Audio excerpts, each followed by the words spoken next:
네, 국민의힘 김경률 비상대책위원이 총선 불출마 의사를 밝혔습니다. 이런 가운데 이재명 대표는 오늘 경남 양산 평산마을을 찾아서 문재인 전 대통령과 오찬 회동을 했는데요. 이외 정치권 소식 오늘 송영훈 변호사, 조현삼 변호사 두 분 모시고 이야기 나눠보겠습니다. 두 분 안녕하십니까? 안녕하세요. 예, 안녕하십니까. 김경률 비대위원이 오늘 오후였습니다. 갑자기 이제 총선 불출마를 선언했다는 소식이 들려왔는데 자신 SNS에 숙고 끝에 당의 총선 승리를 위한 결심이다라는 이제 글을 남겼다고 합니다. 먼저 이 부분 좀 어떻게 보셨습니까? 발표된 지가 한 2시간도 채 되지 않아서 저도 예. 정확한 배경을 좀 알긴 어렵습니다만은 대략 두 가지로 추론해 볼 수는 있을 것 같아요. 하나는 그 김경률 비대위원 개인으로서는 이 마포을 출마가 생각보다 부담이 컸을 수 있습니다. 왜냐하면은 이 지역은 지난 12년 동안 국민의힘이 3번의 국회의원 선거에서 가장 높은 득표를 기록했을 때가 37.2%밖에 되지 않거든요. 그러니까 험지 중에 험지입니다.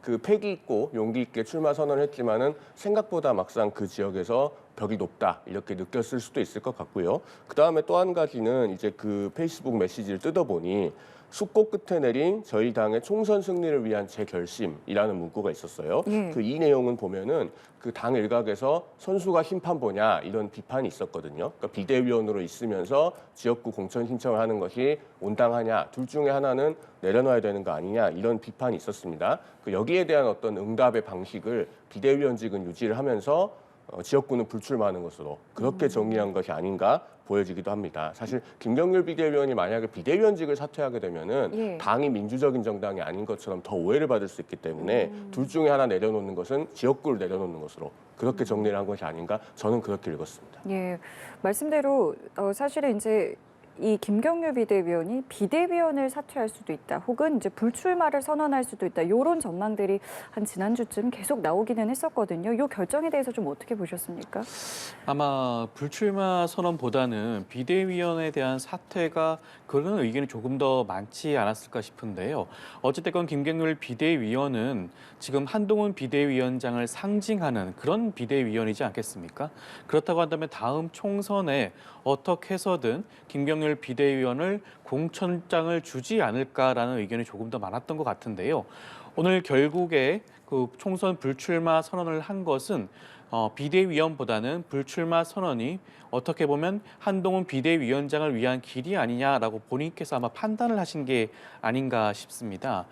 저는 이번에 김경률 비대위원이 그 김건희 여사 리스크를 건드리면서 어떻게 보면 영린을 건드렸다는 말들이 많지 않았습니까? 그러다 보니까 그 용산과 한동훈 비대위원장 간의 갈등을 촉발하는 그러한 계기가 되었다는 것에 대해서 굉장히 큰 부담을 느꼈을 것으로 보이고요. 물론 용산에서 이번에 사실상 한동훈 위원장한테 김경률 비대위원의 그 처신과 관련된 아마 강한 압박이 있었을 것으로 보입니다. 거기에 대해서 김경률 비대위원이 한동훈 위원장을 위해서 고심끝 결정을 한 게 아닌가 싶습니다. 압박이 있었을 것이다라고 말씀을 해주셨는데요. 이게 지금 뭐 기사로 나온 것은 이제 본인 스스로 선택한 일이라고 얘기를 하고 있는데 이 부분 좀 어떻게 봐야 되겠습니까? 김경률 비대위원 오늘 페이스북 메시지에 보면은 총선 승리를 위한 제 결심이라고 하고 있지 않습니까? 그러니까 이것은 뭐 어디 압박이나 요구가 아니라 본인의 주체적인 판단인 것이죠. 우리가 사실 그 평론할 때 팩트에 기반해서 평론해야지 어떤 추측에 기반해서 얘기를 하는 것은 좀 곤란한 것 같고요. 김경률 비대위원이 4.10 총선 승리를 위해서 비상대책위원으로서의 역할을 더욱 충실히 수행하겠습니다. 이렇게 올린 걸로 봐서 비대위원직은 계속 수행하겠다는 그런 의사는 확고한 것 같아요. 그리고 이제 그 당 일각에서 그동안에 물론 비대위원 사퇴를 주장하셨던 분들도 있긴 합니다. 그런데 만약에 김 비대위원이 비대위원직을 내려놨더라면 이것은 당의 어떤 비판할 수 없는 성역이 있거나 민주적인 정당이 아닌 것처럼 크게 오해를 받을 수 있기 때문에 만약에라도 김경률 비대위원이 그런 선택을 했더라면 이건 오히려 당에 큰 위기가 됐을 거예요. 어쨌든 뭐 지역구 불출마를 결정한 이상 그것은 본인의 의사니까 또 존중돼야 하지 않나 그렇게 생각이 됩니다. 그럼 이 사천 논란으로 어쨌든 불거졌던 부분들을 좀 이 일로 인해서 좀 사그라들 수 있다, 이렇게 보십니까? 그렇다고 봐야 되겠죠. 사실은 마포을이 국민의힘 입장에서는 그렇게 좋은 지역구가 아닙니다. 아까도 제가 말씀드렸지만은 총선 3번 동안 그동안의 최고 득표율이 37.2%밖에 안 되니까요. 그런 지역에 출마를 하는 것은 사실 어떤 특혜를 받는다기보다는 오히려 당을 위해서 헌신하는 것에 가깝거든요. 그런데도 불구하고 어쨌든 비대위원인 동시에 그 공천 신청함으로써 특혜를 받는 것이 아니냐 그런 논란이 제기된 이상 김경률 비대위원이 이런 구구한 논란을 차단하기 위해서 본인이 결단한 것이 아닌가 저는 그렇게 읽었습니다. 예, 이번에는 민주당 이야기도 해볼게요. 이재명 대표는 오늘 문재인 전 대통령을 만났습니다. 뜨겁게 포옹하는 그런 모습들이 지금 언론에 나왔는데 사실 지금 당내에서 뭐 친문, 뭐 친명 이런 이제 갈등들이 조금씩 불거져 나오고 있는 상황인데요. 이 만남 좀 어떻게 보셨습니까? 사실 지금보다 이른 시간에 원래 두 분이 만나기로 일정이 잡혀 있었죠. 예. 이재명 당대표가 피습 사건으로 인해서 불가피하게 오늘 만남이 성사되었습니다. 지금 말씀하신 대로 다음 총선을 앞두고 당 내에서는 친명과 친문이라는 큰 계파 간의 갈등이 분출되고 있는 것으로 국민들은 알고 계시기 때문에 그 부분을 봉합하기 위해서 두 분이 만나서 아마 심도 깊은 대화를 나눴다고 생각이 들고요. 그렇다고 하더라도 이 두 분의 만남이 만남으로 그치지 않고 그 결과로 보여주기 위해서는 아무래도 임종석 전 실장과 같은 친문을 대표하는 전 비서실장의 공천 여부가 아마 크게 판가름하지 않을까 싶습니다.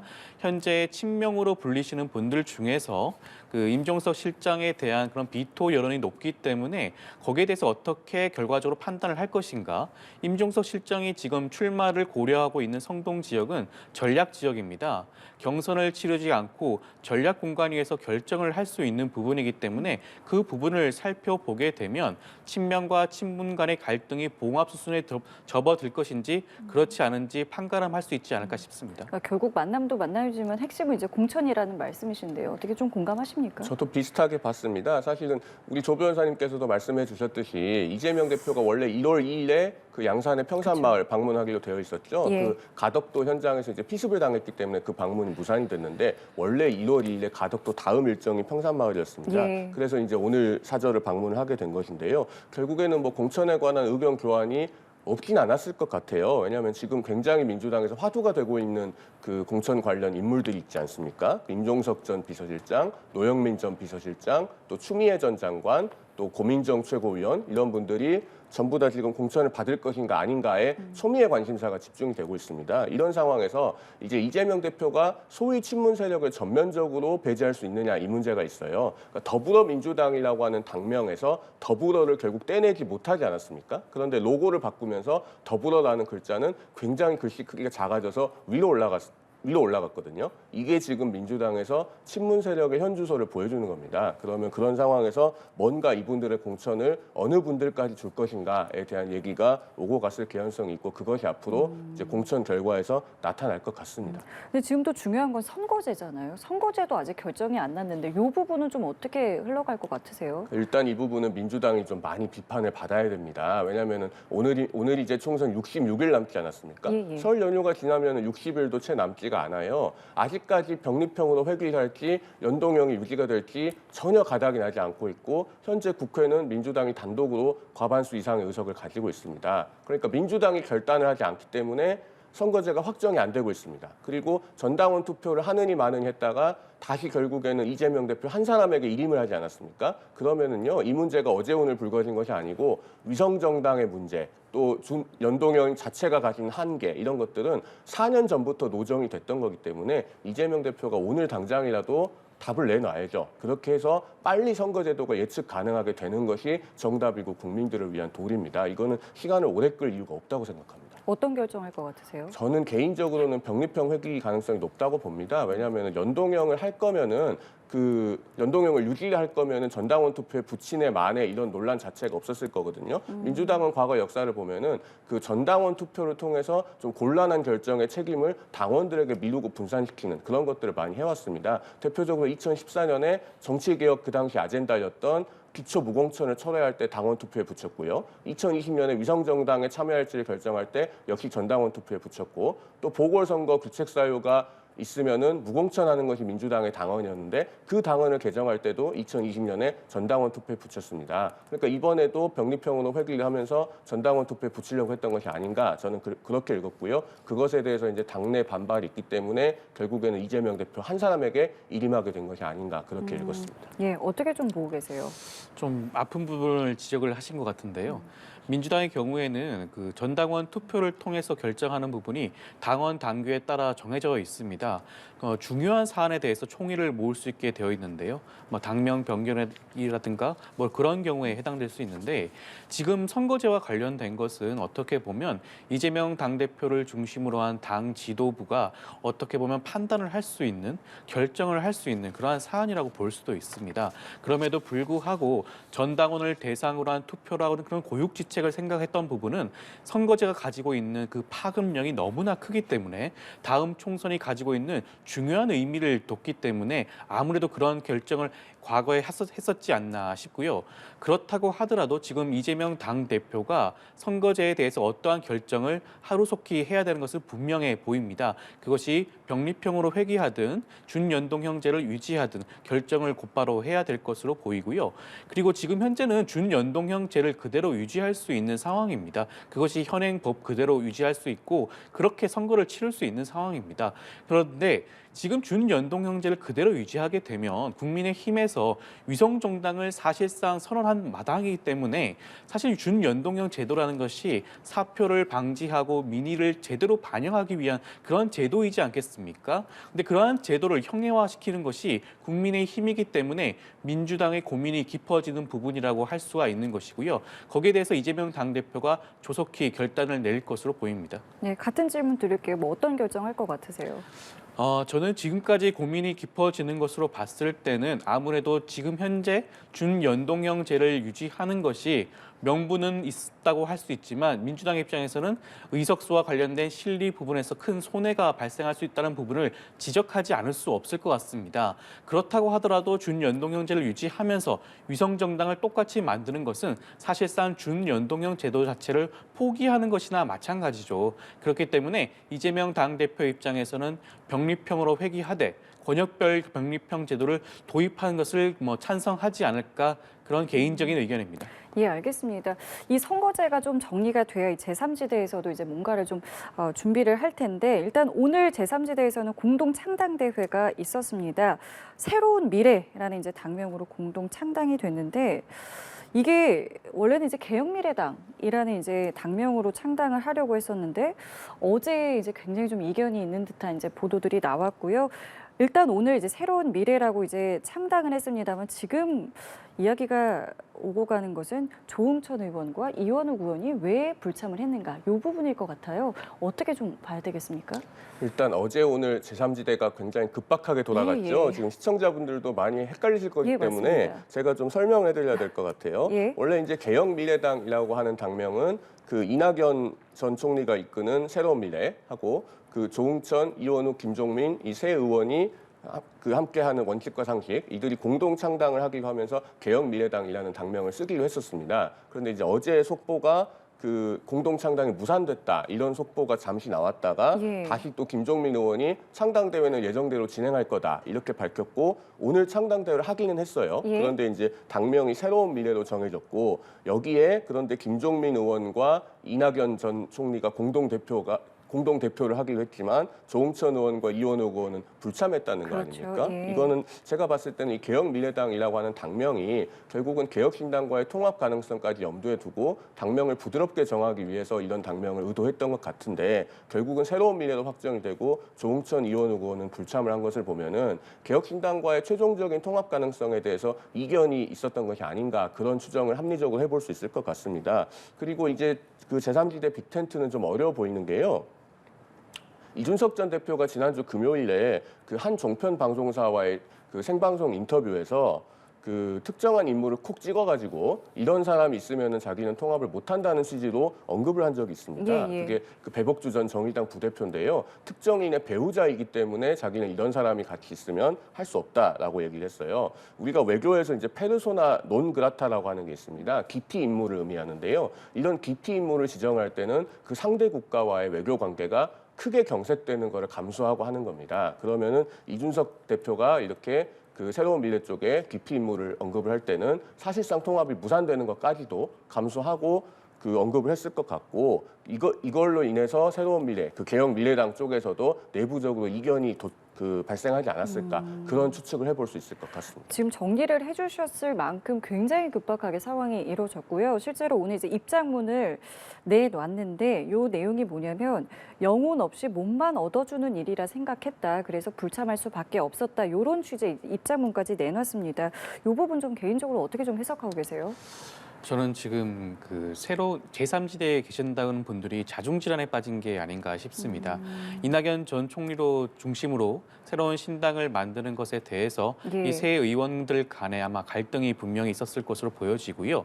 그러다 보니 결과적으로 이낙연 전 총리를 중심으로 한 그러한 신당에 대해서 거부감을 공개적으로 드러냈고 불참을 선언한 게 아닌가 싶긴 한데 지금 제3지대가 바라고 있는 방향이 너무나 각기 다른 게 아닌가 싶습니다. 민주당에서 나와 있는 이낙연 전 총리와 조홍천 의원을 비롯한 분들 같은 경우에는 사실상 국민을 향한 새로운 비전이라기보다는 이재명 당대표에 대한 그런 불만, 불신을 하나의 목적을 가지고 나오신 분들이라고 할 수가 있고 이준석 전 대표의 그런 이준석 신당의 경우에는 지금 윤석열 대통령에 대한 그런 반감 내지 불신을 하나의 그 중심으로 해서 모여있는 신당이라고 할 수 있는데 이들 간의 그런 새로운 제3지대 간의 그런 빅텐트가 형성이 되려면 하나의 연결고리가 있어야 될 것으로 보여지는데 과연 반윤석열과 반이재명으로 표방되는 이러한 신당의 구성원들이 과연 하나의 제3지대 빅텐트를 이룰 수 있을까?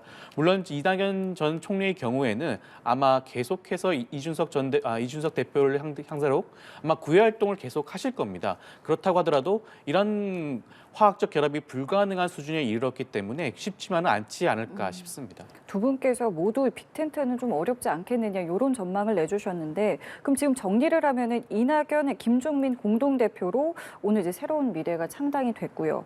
조홍천 이원욱 의원 같은 경우 이제 불참을 했잖아요. 그럼 이 두 의원은 어디로 가는 겁니까?